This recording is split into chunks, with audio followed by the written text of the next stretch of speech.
Thank you.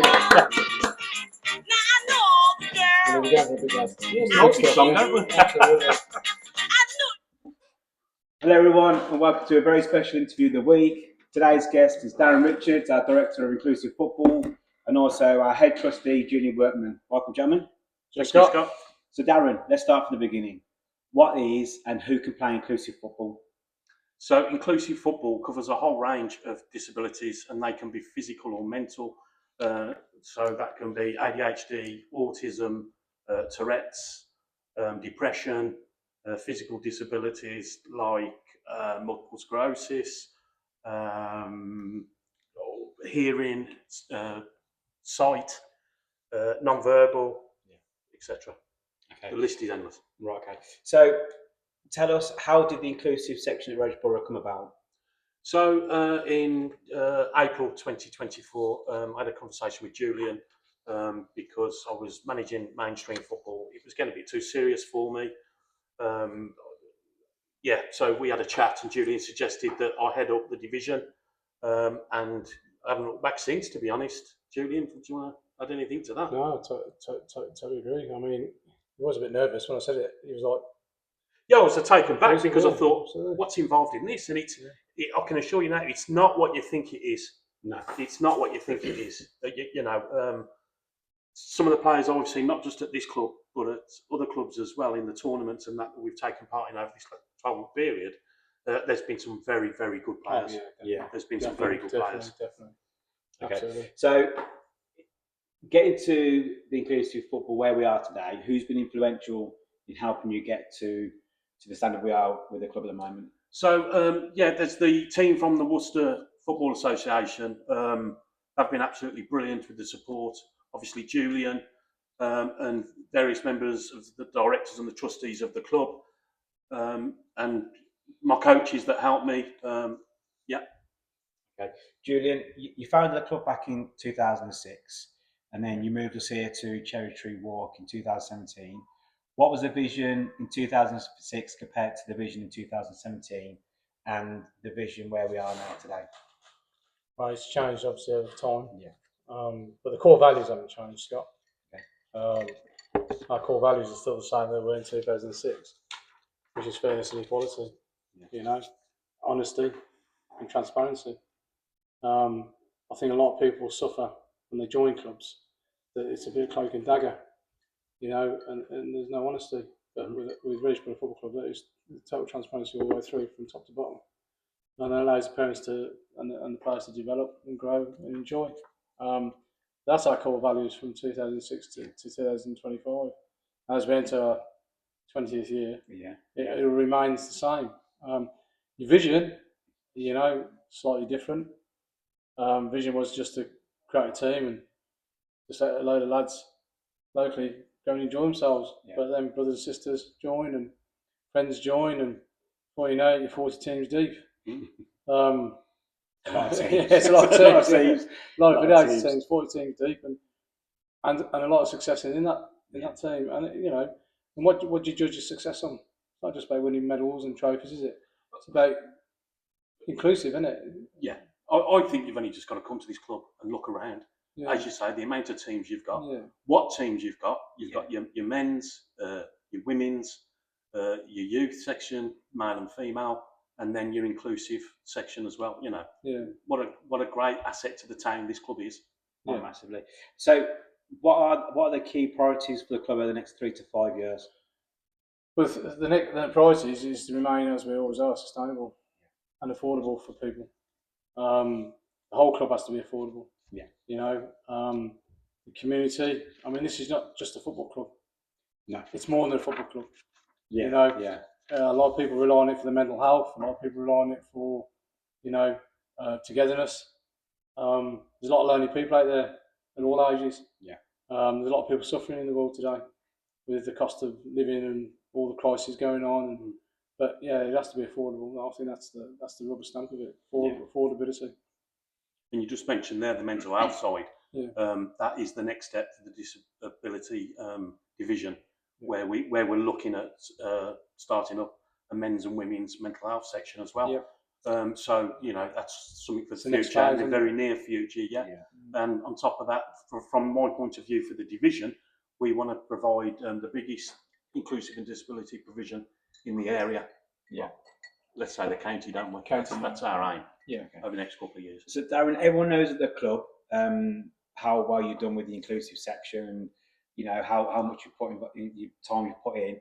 But to be recognised as the regional New Volunteer of the Year award by Worcestershire FA, how proud and how surprised were you that you won that award? Oh, I can't even say it. You know, even now looking back, you know, Well, it was funny because I actually did a video for that, and I kept it secret from you kept it a secret. Yeah, I remember, That's professional. I got an email as an invite to the awards evening saying I've been nominated for award, and that was like brilliant. You know, one of 3 people to be nominated. I was like, oh, I can't believe this. This is great. You know, sorry, not nominated. One of 3 people to be in with a chance of actually winning the award. So that was like, oh, this is fantastic. You know, when you got the email, was you like, is this spam? Is this a joke? No, not on. Do you know what? Ask me that question in about 3 questions time, because I've got a little story for that. But my first thing I did was got to tell the story, ring. I will tell that one. Was, but with this award was to ring Julian and go, you ain't going to believe what's happened here. and yeah, we had a conversation about it. And we was like, well, I now know that he knew. Yes, yeah. So it was a surprise and a really nice surprise. Yeah. So Julian, obviously as a head trustee, you know, we all know how proud we are, and you must be proud of us for winning that regional award. What's it mean for the club, not only to have Darren as the winner, but also for the club to host the awards evening for 2 years in a row? Well, it's massive for the club. Yeah. You know, and a big thanks has to go to Nicola Trigg on that and her core values. She's definitely a trailblazer. Yeah. In county football, her true core value is, you know, if we're going to spend money hosting, let's put it back into our own football family. Which she's done 2 years here, you know, and previously at other clubs. That gives us the opportunity as an affiliated member, you know, to get some revenue. You know, and everybody needs revenue. Yes. There's no doubt about it. You know, whether it's sponsorship, whether it's fundraising, whatever. You know, a lot of grassroots football is down to generosity. Yeah. And both those awards evening were exceptional. The buffet spread, the way the room was set up, it was everybody spoke about how well it was run and delivered. But we got a good team here, haven't we? I don't think he'd have won the award, and you know, congratulations while we're on it to all the other winners on that night. Yeah. There was a lot of worthy winners. Yeah, absolutely. A lot of people that have been associated with this club over the time as well. So Darren, not only did you win the regional New Volunteer Award, and here's the fantastic news: you've now gone and been announced as the National New Volunteer Award by the English Football Association. Yeah. What does that mean to you, and how proud we should be?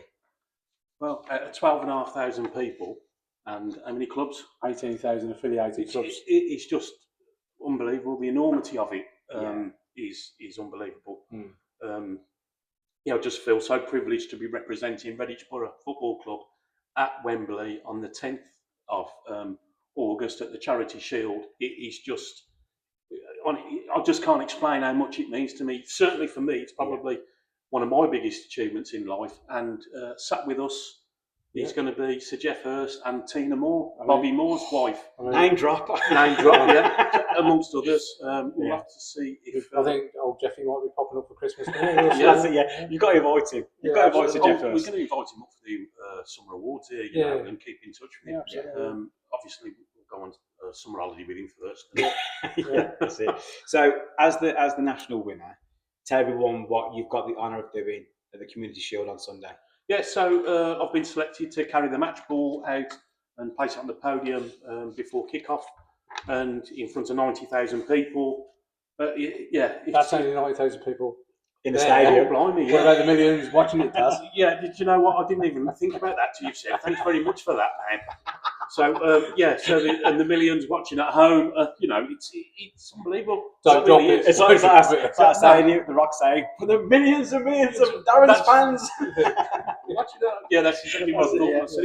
It's just unbelievable, the enormity of the whole thing. You know, VIP guests at Wembley, access all areas. You know, I just can't tell you how much it means to me, and to be, you know, doing this for myself, my family, and the club, and the FA, the local FA. Julian, and what's this national award mean to everyone associated with Redditch Borough? I think it validates everybody. Yeah. Scott, if I'm totally honest. To win a national award is magnificent. And that's a club achievement, because there's an investment has to go into starting up any section in football. And Daz and I were talking about it earlier. You know, without that investment of people's time, a bit of financial, it wouldn't have got off the ground. No. You know, and there's been a lot of people involved with getting that section off, hasn't it? Yeah, really, there is, yeah. You know, as Daz heads it, as mentioned earlier. But yeah, it's a great honour. You know, just to win the county award was a great honour. Yeah. We were chuffed to bits with that, weren't we? Yeah, absolutely. That's the first time we ever won an award at county level. Now, correct me if I'm wrong, but no, obviously this is the first in our club's history that we won a national award. Yes. But also, is it the Worcestershire FA's first national award as well? Yes. Yep. So that's massive. It's actually Midlands as well. Midlands So that's first massive for national us, Worcestershire FA, and the Midlands, isn't it? Because it puts us firmly on the map. Yeah. We'd like to think so, Yeah. as a club and as a county FA. I mean, I think Worcester FA are one of the smallest county FAs. Okay. I might be stand corrected there by Yeah. Nicola, but I think they're one of the smallest. So, you know, they do a fantastic job up there, the team there. So, yeah, congratulations to them as well. Yeah, 100%. Because let's be frank, you know, we can give the platform, we can get, you know, an advertising out, but you do need the guidance and the support from a county FA. I think sometimes they deal with so many negatives with discipline and all that stuff. I don't think there's many times where somebody says, actually, thank you very much. Yeah, and the events they've hosted over this last season here and at the county FA ground, you know, they've been superbly delivered and ran and organised. Yeah. You know, our point of view, we can't speak highly enough of the Worcester FA. No, they really do a fantastic job. They're a credit, all of them. You know, any query you ring up, it's never too much trouble. Okay. So on that note, is there any specific people you want to say thank you to? Yeah. You go first, Daz. Yeah. Okay. You're the winner. Yeah. So from my point of view, the Worcester FA, I'd like to thank the team there that supported me: Emily, Mobley, Henry Smith, Alex Paul, and Emma Shelton. Let's round of applause. Yeah. And then from the coaches within this section, John Partridge, who's been with me from day one, really threw himself into it. Thanks, John.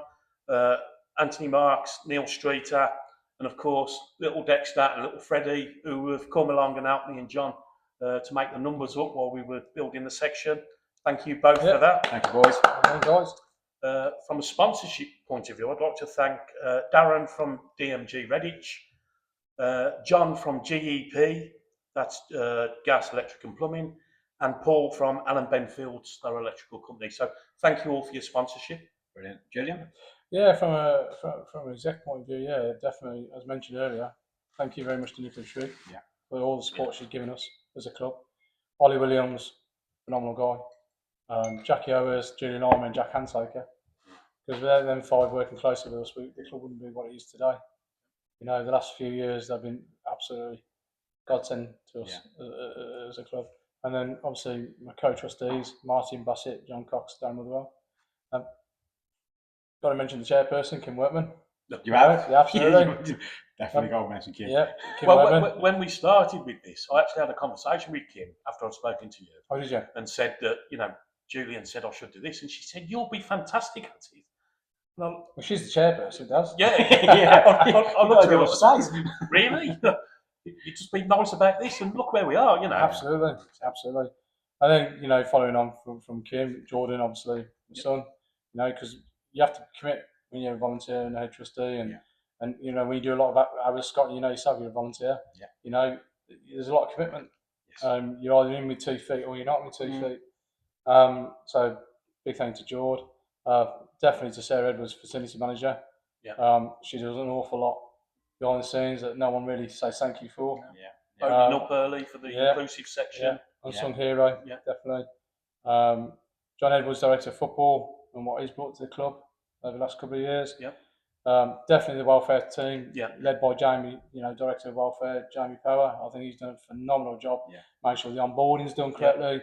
We interview all our volunteers to join us. They're all done the proper onboarding process. And he puts himself out as well. Oh, he does, yeah, definitely. Especially with the coaches and that, you email him and say, look, I've got a coach want to be brought on board. Yeah. He will make himself available. Yeah. And, that's fantastic. And he's supported well by Chloe. Yeah. Chloe Spooner, who's come on board in the last 14, 15 months. And she's done a phenomenal job with Jamie supporting the onboarding process. And obviously Matt Homer and Joy Lowe, the other welfare officers. But I think, again, quick mention to them, everybody thinks welfare officers are there just to solve issues. Yeah. They're not. No. Our team's there to support and make sure if we do the onboarding process correctly, we don't get them issues. And make sure everything's communicated. I think that'd be fantastic for the inclusive side. Yeah, proactive rather than reactive. Definitely. I think that's a great bit of terminology there does. And obviously then to all the other co-directors that run their sections within the club, including yourself, Scott. Big thank you to everybody, because that award is a national award, validates, like I say, validates everything we do. Yeah. And as a club, we're extremely proud, and we'll be extremely proud of Darren walking out with the match ball, and walking around at half time and celebrating it. It's great celebrations for him, the club. And I hope everyone's watching, because locally as well, there's some fantastic clubs around this area, and yes, winning football is always competition, because that's what football is, competitive. It is. If you look, and I will mention them, I think Edinburgh has done a fantastic job. Yeah. Congratulations to them. I think Alcester Town are doing an absolutely amazing job. They're just having a new clubhouse built, and I think their facilities improving. I think they're good luck to them. I think they've done a fantastic job. I think Kingfisher do a phenomenal job, led by Liam's and Katie. They've had recognition at county level, and quite deservedly what they should be. But they're a great club. South Redditch Eagles. There's a lot of clubs around here that do good for the community. So hopefully the recognition we've had as a club really is validation for everybody. A start of something for everybody. Yeah, I think so. Yeah. But one important person you've left out is yourself. I mean, I don't think people might see you here all the time, and you're rushing around left, right, and centre. The amount of hours you put into this club, Julia, honestly, he couldn't run the way he does without you. So thank you. Thank you. But when you commit to something, you either got to do it or you don't do it. I definitely believe that. I think like you say, you either jump in 2 feet. You can't just dangle in and do it half-hearted. No. You've got to either invest in the club. And I think every volunteer here, and it shows with you winning the award, Daz, you put in the effort, you put in the hard work, you're going to get recognised. So, and it's a personal achievement that as well, Daz, outside of football, for your family, for everybody, for what you've done and the award and recognition you're getting, that's a big tick and a fully deserved recognition. You know what I mean? Yeah. Because it's a big step to come out of mainstream football and say, do you know what? And this goes to everybody. You said it right at the beginning of this interview. I came out of football because I couldn't cope with the competition, and that was a conversation we had. You couldn't cope with it. A lot of people would have gone, do you know what? I'm just quitting. Yeah. That's me done. And then you lose a good volunteer. But what you've done yourself, my friend, is you sat admitted to it, which I hope people watch this video and come forward with it. Yeah. And you've gone into something that you found your level that's suited, and that's what football is about, is finding your level. Yes. Do you know what I mean? Yeah. And we talked about that earlier with the club, what's our values, what's our vision. Yeah. It's all about that, really. Yes, definitely. So what you're saying then, my level is winning awards at Wembley? Absolutely, Darren. Absolutely. You set the bar. But no, on a true level, you find your level that the inclusive football is, and I think Kim's words described it well. Yeah. You'll be amazing at it, and it just goes to show. It just goes to show. But as a 360, you look, and there's not one person that can't say, well done to you, because you are that lovable person that that everybody loves, and I've got to be honest, so do the kids, and the inclusive. Is it any surprise this club's been successful with you at the helm? Absolutely not. No, I appreciate that. Can I tell you the story now then? Yes, you can. Yes, you can. Go on. English FA rang me. So Ben rang me from the English FA, and I thought it was a wind-up. because I'd won the regional award on the Friday. He phoned me on the Tuesday. Who is this? Who's winding me up? Yeah, okay, yeah. He said, no, this is serious. I'll send you an email. So sent me the email as proof. And then he rung me after that. Yeah. Still to believe it. You are not going to believe this. And I said, well, you need to check wait for the email to come through first. Yeah. And then Tab and Emily, and Emily already knew, but we didn't. No. And Tab was, you're winding me up. Oh, no, this Tabitha's my wife. Yeah. No, this is the truth. I'll send you a copy of the email he sent because I thought this as well. And people you speak to, because we've had to keep it under wraps for just over 2 months, haven't we? Yeah. Which has been really difficult because it's something you want to shout from the rooftops. Without a doubt, and we have told some people because we had no choice because we had to have we had close season, yeah, and we've had to put the pitches back. So I apologise to all our managers. The reason why the pitches are delayed by 2 weeks is we had to hold the tournament. That's it. For the FA football cameras. And that was to do with the media filming. Yeah, we had the media group down filming me, and they mic'd me up, and I had to walk down the pitches talking to people and managers. And when I approached manager, I was like, "You forgot me, Scott? Did you? You forgot me. Yeah, forgot me." So that's an exclusive. If you want someone to blame for the state of the pitches, Darren Richards. Because we'd literally done the work, and obviously they wanted to hold the media for the award, so we had to hold the tournament. We wrecked all our pre-season, unfortunately. So yeah, that's why our pitches aren't open at the moment. But on the brighter side, and for the section, both our youth teams won their respective divisions, and they won the tournament. Both of them did, so that's great news. As well as the adults winning their league as well in the Worcestershire Ability County Football League. So yeah, 3 successes over the season for the teams, and that's fantastic. It is indeed. So finally from me, regarding Sunday, can you get me 2 more tickets? You can buy Julian's off me because I haven't given him in yet. So. Okay. So you're doing a bidding war, are you? No, honestly, seriously, from me personally, and I speak on everyone on behalf of the club, massive well done. The club's massively proud of you, and I personally think you've put Redditch Borough and the Midlands on the map firmly. So massive congratulations. Guys, that's it for now. If you do want to get involved with Redditch Borough by a sponsorship, if you want to give Julian an email at rbfc.jw@gmail.com, and then obviously you can discuss that with Julian. But for now, thank you very much for watching. Make sure you're watching on Sunday to watch our Darren Richards carry the ball at Wembley. Up the Borough. Up the Borough. See you all soon. Bye-bye. Don't you know, pump it up. You got to pump it up. Don't you know, pump it up. You got to pump it up. Don't you know, pump it up.